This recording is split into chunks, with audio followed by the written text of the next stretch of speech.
Muy buenas tardes a los amigos de las plataformas digitales de RPP Noticias. Vamos a hablar de responsabilidades políticas y en varios aspectos y en varios sectores que tienen que ver con expresidentes de consejos de ministros y el actual presidente del Consejo de Ministros. Se ha revelado un video donde se ven detalles de lo que fue ese 7 de diciembre que Pedro Castillo, el expresidente de la República, dio un golpe de Estado frustrado, pero golpe de Estado al fin y al cabo. Y en el video se ve el rol que jugó la expresidenta del Consejo de Ministros, Betsy Chávez, y las coordinaciones que había con el presidente o el expresidente Castillo. Bueno, la Subcomisión de Acusaciones Constitucionales ya aprobó justamente una acusación contra ella, y esto se va a elevar en los diferentes espacios, comisión permanente y en el pleno del Congreso, porque lo que se busca es levantarle la protección que tiene como una exfuncionaria de alto nivel para que el Ministerio Público pueda avanzar con las investigaciones. No solo es el caso de Betsy Chávez,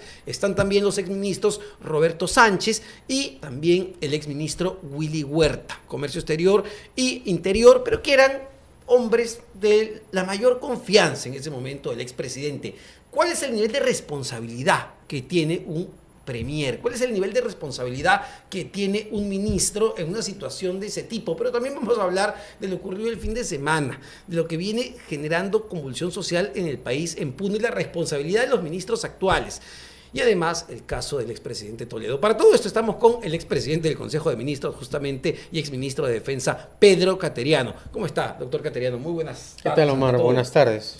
Varios temas y desde el punto de vista legal, incluso constitucional, ¿cuánto cambia la situación de la ex premier Betsy Chávez a partir de lo revelado en este video de ayer que difundió además la congresista Patricia Chirinos? Yo creo que es un video contundente que compromete en dos aspectos jurídicos a la expresidenta del Consejo de Ministros, en el ámbito constitucional y penal. En el ámbito constitucional, sin duda alguna, una infracción a la Constitución y a los delitos que ha cometido, motivo por el cual corresponde una acusación constitucional, que tengo entendido hoy día la Subcomisión de Acusaciones Constitucionales ha aprobado. Creo, por lo tanto, que luego de esa acusación constitucional, ella tiene que ser inhabilitada políticamente, ¿no? Esa es la responsabilidad desde el punto de vista constitucional. Me gustaría explicar justo ese punto porque, sí, claro, es un poquito complejo.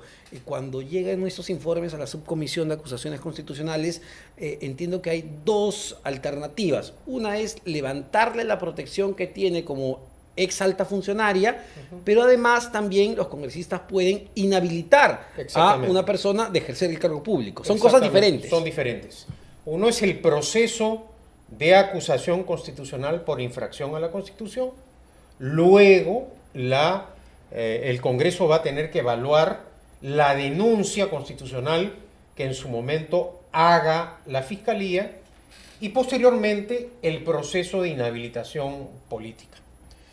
Pero además, desde el punto de vista penal, está clarísima la coautoría de ella y del expresidente del Consejo de Ministros, el señor Aníbal Torres. Entonces, esa es la situación, al margen de lo político, ¿no? Es decir, este video ha revelado cómo esta señora ha mentido impúdicamente al país. No ha tenido ningún problema en simplemente actuar con un cinismo absoluto, imitando al de Castillo. Porque este video también refleja los movimientos, la psicología, los gestos de Castillo, ¿no? Porque, y esto es importante mencionarlo, porque tanto la premier Betsy Chávez e incluso el propio Aníbal Torres en todo momento, ante el Ministerio Público, ante el Congreso de la República, lo que han venido sosteniendo es que ellos no tenían absolutamente ninguna idea de lo que iba a decir Pedro Castillo en ese mensaje a la nación que era el 7 de diciembre. Lo cual ya resultaba muy poco creíble, pero que con este video pues es mucho menos creíble, porque sí se ve en ese nivel de coordinación que había. Sin duda alguna, y esto además desbarata las coartadas de los defensores del golpista Castillo a nivel nacional e internacional. Es decir, cómo quedan López Obrador, Petro, Fernández y Arce de Bolivia con esto. Acá ha habido una estrategia que ha intentado encubrir los actos delictivos y golpistas de Castillo. Este no fue un golpe de Estado frustrado. Este fue un golpe de Estado efímero, que no se pudo concretar porque las Fuerzas Armadas no avalaron la aventura golpista de Castillo. Esto hay que reiterarlo. Creo que por vez primera en nuestra historia republicana, las Fuerzas Armadas no avalan una asonada golpista. Y al final, no solo estaba en su condición de presidente de la República dirigiéndose al país, sino como jefe supremo de las Fuerzas Armadas. Porque esas instrucciones en el mensaje a la Nación eran órdenes directas al jefe del Comando Conjunto y a los comandantes generales del Ejército, la Marina y la Fuerza Aérea, que no acataron. Y creo que esto es parte de un discurso que la izquierda radical, que quiere el caos, trata de borrar o tergiversar, ¿no? De poner bajo la alfombra. E incluso he escuchado este argumento de Walter Ayala, el exministro, que está como un parte de su defensa política, entiendo, señalar que lo de Castillo el 7 de diciembre no constituye un delito, que era una proclama en realidad a la población, que nunca se concretó finalmente el golpe de Estado y por tanto no se cometió, no se dio el hecho. Pero bueno, todos los peruanos escuchamos que él quería convertirse en un dictador, que quería cerrar el Congreso e intervenir las instituciones del sistema de justicia. Bueno, él dio las instrucciones, él se manifestó en ese sentido, pero no se concretó porque, reitero, las Fuerzas Armadas no lo apoyaron. No es que intentó, él dio esa orden, pronunció ese discurso, contó con la complicidad del presidente del Consejo de Ministros, de su gente más cercana. Entonces, acá no hay duda alguna. La izquierda radical trató de vender la idea de que estaba drogado, que no se acordaba. Es decir, las vergonzosas declaraciones de Guido Bellido a la salida de la cárcel, que había conversado con Castillo y que no se acordaba lo que había pasado. Todas estas mentiras se han caído. Y el pueblo creo que tiene derecho a saber la verdad. Por esa razón, la gente que ha participado en este acto, el camarógrafo que ha jugado un rol fundamental, la periodista, el edecán de la Marina de Guerra que se acercó en un momento, tienen que colaborar con la acción de la justicia. Porque la izquierda continúa con este objetivo de boicotear el orden constitucional, de generar el caos. Lo que no puede hacer mediante los votos, ni mediante el respeto a las formas democráticas, lo quiere hacer a través de la fuerza de la izquierda. La izquierda nunca llegó a entender que no recibió el mandato para hacer una asamblea constituyente, por eso no obtuvo los votos en el Parlamento. Y hasta ahora, a diferencia del señor Lucas Gersi, si ellos dicen que tienen el aval de todo el Perú, ¿por qué no han presentado las firmas y el pedido de reforma constitucional? Porque no creen, no voy a usar los términos de un conocido parlamentario de Perú Libre, pero eso es en lo que cree la izquierda, que estas formas son 3 puntos suspensivos. Bueno, hay que decirlo, ¿no? Lo que dijo en su momento Bermejo, pelotudeces democráticas. Exactamente. Pero quería volver al video porque complica la situación, entiendo, no solo política, sino también legal de Betsy Chávez y de los que estaban presentes en ese momento en el discurso. Complica la situación desde el punto de vista constitucional y penal. ¿Le da solidez a esta acusación de la Fiscalía de conspiración para rebelión? Yo creo que en este contexto claramente se puede calificar a Betsy Chávez como coautora. Bueno, los testimonios de las partes involucradas que han sido testigos de excepción reforzarán la contundencia del video y aportarán mayores elementos de juicio a la Fiscalía sobre la participación de Aníbal Torres, que dicho sea de paso, Omar, vergonzosamente, vulnerando el orden legal, hace proselitismo político gracias a la vergonzosa resolución de la Corte Suprema de la República. Hoy día, este sujeto, este golpista, está actuando libremente por la impunidad que le permite la Corte Suprema.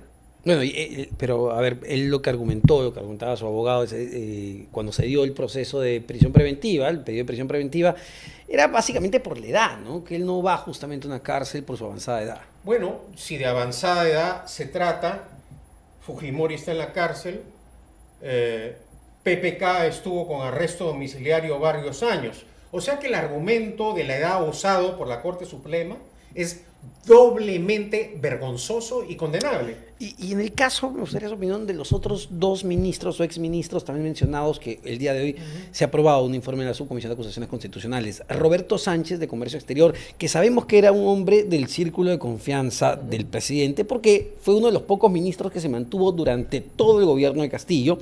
Y también Willy Huerta, ministro del Interior, que ha salido, digamos, a mostrar chats y a tratar de salvar su reputación en todo esto. ¿Cree que se amerite que han sido parte también de esta situación? Bueno, hay evidencias muy sólidas que los comprometen, ¿no?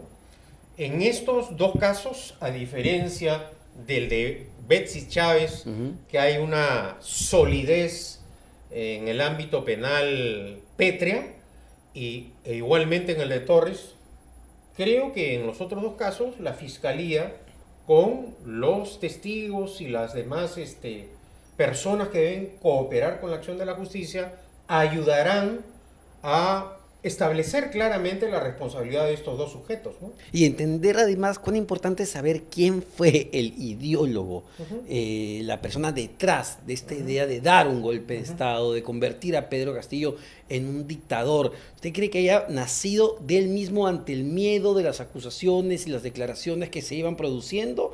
¿O esto tuvo que ver o ser pensado de una manera mucho más grande? Las señales fílmicas demuestran que no estaba inseguro, que no estaba drogado, que tenía un gesto despótico, señales ya autoritarias. Entonces creo que toda esta farsa inventada, toda esta coartada, ya se cayó. Ahora confiamos en que la Fiscalía y el Poder Judicial, de manera independiente, indaguen y sancionen. Es lo que corresponde en una democracia, ¿no? Y termino con el tema de además, lo que pedía más temprano la congresista Patricia Chirinos, ¿no? Que Betsy Chávez no debería estar en el Parlamento. De hecho, sigue siendo congresista, pero ha reducido su participación al mínimo, ¿no? Ya quiere salir de la luz pública. Yo creo que es absolutamente inexplicable lo que está ocurriendo con Betsy Chávez. Ya en medio del escándalo nos hemos olvidado de los niños de Acción Popular, de todos estos escándalos que ocurren. Pero acá el Congreso tiene su grave cuota de corresponsabilidad. Este Congreso, por temor a su disolución, permitió ese discurso golpista Castillo, hay que decirlo muy claramente. Y estamos donde estamos por esta... Voy a usar un término, porque yo he sido parlamentario, ¿no? Pero inexplicable conducta del Congreso, ¿no? Esto es imperdonable, lo que está ocurriendo en el Parlamento, por eso genera esta indignación nacional, por eso la reputación del Parlamento está en un nivel nunca visto, ¿no? Porque ciertamente han dejado de lado los intereses nacionales y están privilegiando frivolidades personales, es decir, temas absolutamente secundarios y generando en un contexto de violencia nacional, de enfrentamiento, un proceso de ahondamiento de la crisis política, ¿no? Pasemos al otro tema que tiene que ver ya con la convulsión social que se mantiene sobre todo en la región de Puno, que lamentablemente el fin de semana fue el escenario de nuevos actos de violencia, de vandalismo. Se quemó una comisaría en Juli, se quemó una sede del Poder Judicial, pero además han muerto militares. Veía la última cuenta del Ministerio de Defensa, 5 soldados fallecidos, se los llevó el río lamentablemente, y uno que todavía continúa desaparecido. ¿No tiene la expertise necesaria este gobierno para controlar de una manera adecuada lo que ocurre en el país? Bueno, La violencia ha demostrado en nuestro país que no soluciona los problemas. Hemos vivido años trágicos con el terrorismo y ciertamente este contexto no va a cooperar en la solución de los problemas. Por eso hay que condenar la violencia. Ahora, desde un comienzo la presidenta ha demostrado impericia. Y aquí hay una grave responsabilidad política del gabinete en su totalidad y de los ministros de Estado, de Defensa y del Interior por separado, ¿no? Yo no entiendo por qué razón no hay una estrategia adecuada. Ciertamente que hemos visto que se le exige a la policía que responda como si fuese la policía francesa o suiza, cuando no tiene equipos, no tiene elementos disuasorios, no tiene los famosos rochabuses, no tiene equipos, no tiene uniformes. Hemos visto a los soldados y policías dormir tirados en las pistas en Juliaca.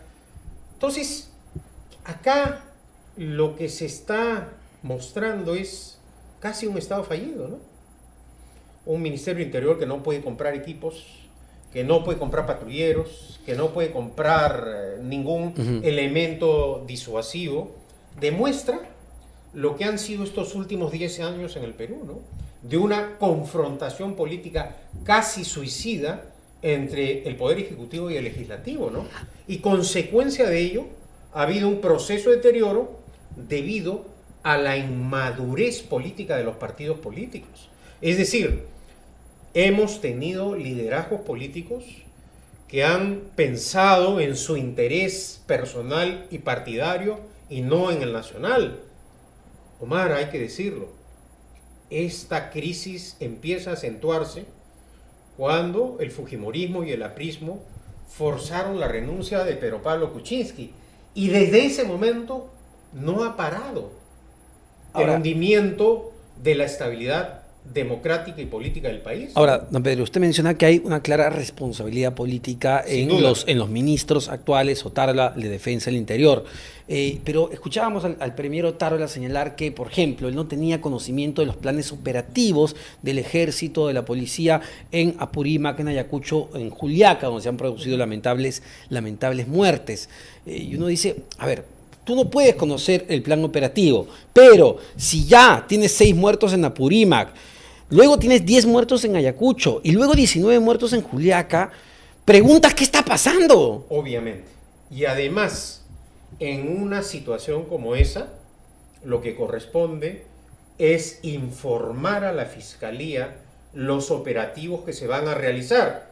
Si son de grave riesgo, naturalmente no irán acompañados de un fiscal. Pero una vez culminados, el gobierno tiene que dar inmediatamente la información y llevar a los fiscales para que indaguen los hechos acontecidos. Acá, al margen de la responsabilidad política, que es clarísima, creo que ha habido un error en la estrategia, una falta de competencia. Y es muy fácil lavarse las manos y echarle la culpa a las Fuerzas Armadas y a la Policía Nacional. Pero creo que lo responsable es, si no sabías, no te dijeron y estás en la luna, vete pues, tienes la responsabilidad política. El propio presidente del Consejo de Ministros está declarando públicamente que no sabía lo que pasaba, que no sabe lo que ocurre. Entonces, ahí es clarísima la responsabilidad política, ¿no? Y a ver, me pongo en el ejemplo no tan traumático porque no hubo muertes como en Ayacucho, en Apurímac, en Juliaca, pero lo ocurrido en San Marcos. Si yo, como policía, voy a derribar la puerta de una universidad histórica como la Universidad Nacional Mayor de San Marcos, le tengo que haber avisado, oiga, ministro, voy a hacer esto, y no puede ser que el ministro salga por el RPP diciendo que él no tenía información del operativo. Sí, pues además, las formas son muy importantes, no solo en democracia, en cualquier actividad. Había muchas formas para entrar a San Marcos. Se escogió la más, digamos, absurda, ¿no? Meter la tanqueta. La tanqueta recuerda en el Perú siempre los atropellos. Exacto. Entonces, esa imagen que dio la vuelta al mundo hasta motivó la protesta del presidente de Chile, Boric, que se había mantenido más o menos neutral en este contexto de confrontación política, ¿no? En fin, al final la Constitución es muy clara. La presidencia de la República no tiene responsabilidad política. Toda la responsabilidad recae en los ministros de Estado. Si los ministros de Estado no quieren reconocer esa responsabilidad política, están agravando la situación de la presidenta Boluarte. Y usted ha sido ministro de Defensa, además, y ha sido premier. Es decir, yo recuerdo claramente por situaciones muchísimo menores, renunciaba un ministro de Estado de inmediato. O iba inmediatamente a dar cuenta de lo ocurrido al Congreso, que es lo que cerca de 3 años ocurrió en mi caso, ¿no? Pero es lo curioso, ¿no? Porque, claro, de un lado del Ejecutivo dicen, no, yo no sabía nada, no somos responsables de nada. Y el Congreso, que es el llamado a fiscalizar, no lo fiscaliza. No los fiscaliza y no hace efectiva la responsabilidad política de los ministros de Estado, ¿no? Entonces esa es la parte incomprensible de esta compleja situación política, ¿no? Y ahí quería preguntarle sobre, a ver, lo otro lamentable, 6 soldados muertos. 6 soldados muertos que, según la información que se tiene, recibieron la orden de cruzar el río de parte del capitán. Hay más información que señala que se vieron rodeados por 800, 900 comuneros que tenían piedras, que tenían ondas y que se vieron obligados a esa situación. Pero, a ver, nuevamente, ¿quién es el responsable de esas vidas? Bueno, es algo realmente lamentable y doloroso. Yo he expresado mi pesar a los familiares y al ejército del Perú por esto. Creo que al final lo que demuestra esto también es que aquellos sectores, porque han habido también manifestaciones de los propios soldados que han participado, que se vieron desbordados por la violencia, que demuestra que la violencia, venga de donde venga, o de las Fuerzas Armadas y la Policía Nacional, o de los protestantes, es absolutamente condenable. Estos peruanos, la mayoría de ellos, jóvenes de origen humilde, que racialmente no es como dice la izquierda radical, son otras personas, forman parte del pueblo. Y esta división, esta lucha de clases, esta confrontación permanente que está motivando la izquierda radical en el sur del Perú debe ser absolutamente condenable. No es un momento fácil. Vemos también que hay una grave división interna en Puno, pero lo que debe prevalecer es el orden legal, no el ejercicio de la fuerza bruta. Y aquí hay que exhortar a todas las partes involucradas para restablecer el orden público en Puno y en toda la zona sur del Perú. Ahora, el problema son las vías de solución, ¿no? Porque escuchábamos el viernes un largo discurso de la Premier y algunos ministros anunciar un plan para Puno, para inversiones interesantes en diferentes campos, pero vemos la respuesta el fin de semana. Pero Omar, además, eso es bla, bla, bla. Hace pocos días, el Contralor General de la República ha declarado públicamente que en el último quinquenio los gobernadores regionales y los alcaldes de Puno no han ejecutado 2.600 millones de soles. Entonces, para cambiar las cosas tiene que haber un examen de conciencia. No es como se dice que en Puno ha gobernado la extrema derecha, los fascistas, que ahora estamos con una presidenta fujimorista. No, esta es una presidenta de izquierda que avaló todas las tropelías de Castillo. Intentar vender la idea que estamos con una gobernante fascista de derecha es otra falsedad de la izquierda, acorralada por la ineptitud, la corrupción y los actos violatorios, golpistas. La izquierda trata de vender la idea que ahora estamos con una presidenta derechista y no es así. Y esto lo repiten y lo repiten a su electorado porque hay medios de comunicación, hay libertad y hay gente que cree pues que efectivamente ahora estamos ante una presidenta derechista, y reitero, no es así. Es otra izquierdista sin experiencia, con impericia política, y que estamos viendo comete gravísimos errores. Pero ¿por qué llegó al poder la presidenta Boluarte? Porque Castillo dio un golpe de Estado. Y ella ha accedido constitucionalmente al poder. Pero yo quería preguntarle, ¿tiene que ver con un tema ideológico? Porque uno diría, No. bueno, sí, llegó Boluarte con una propuesta de izquierda con Castillo, pero tampoco me va a decir que Otárola es de izquierda, que los ministros que están en este gabinete son de izquierda, Siempre ¿no? ha sido de izquierda, ¿no? Nunca. Pero, ¿le parece que Ha este es sido- un gobierno ha sido, de por izquierda ejemplo, como tal? Ha sido coautor de un libro con Enrique Bernales, que no es ni Sí, liberal ni de centroderecha, ¿no? Pero ¿ve políticas de izquierda en este gobierno?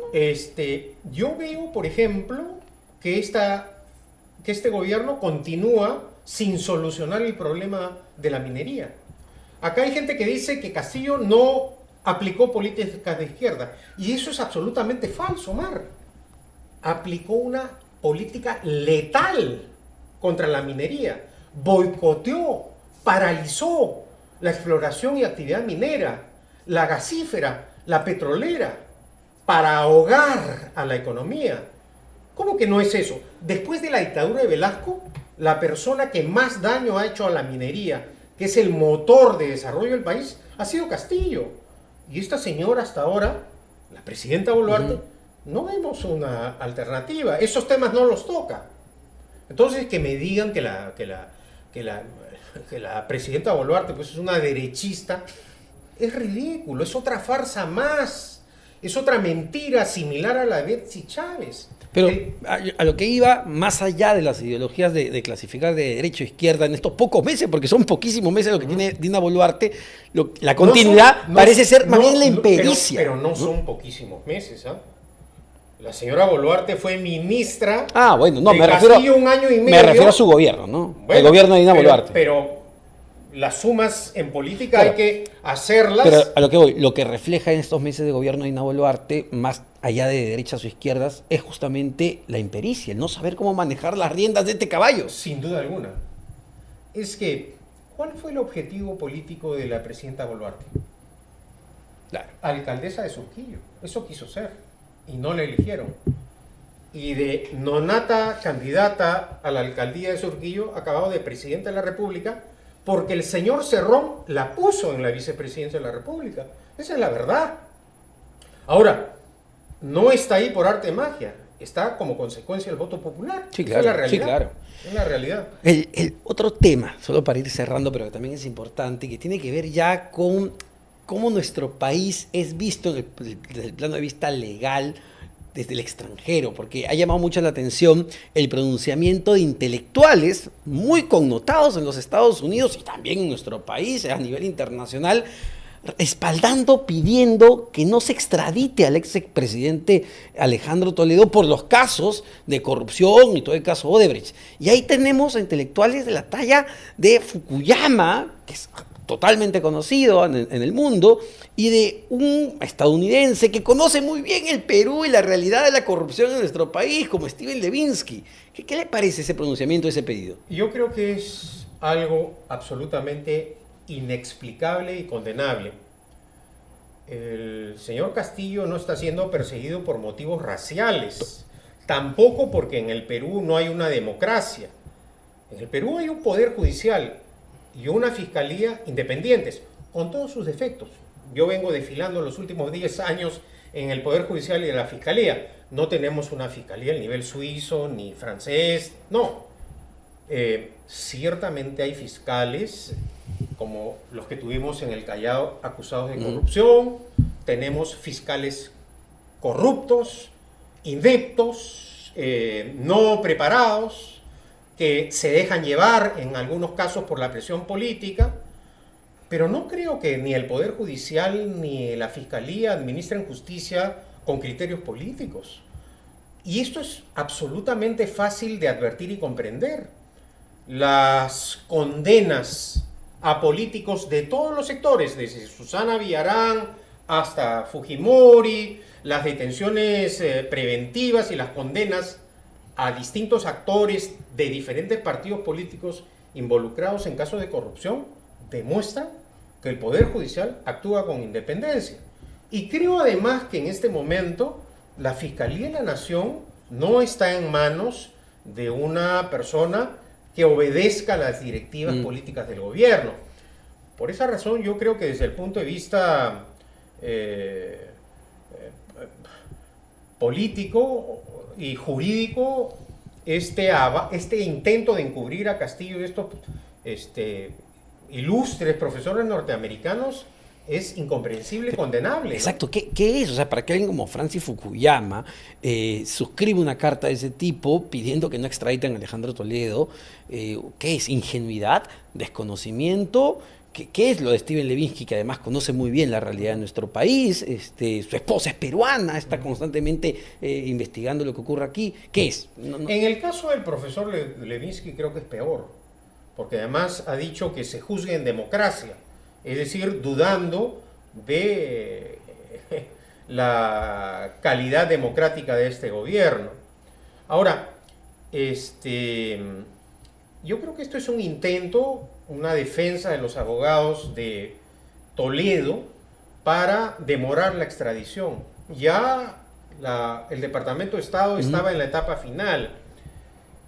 Más tarde que temprano, Omar, Toledo va a ir a la cárcel, porque acá tiene gravísimas imputaciones penales absolutamente probadas de corrupción y de lavado de activos.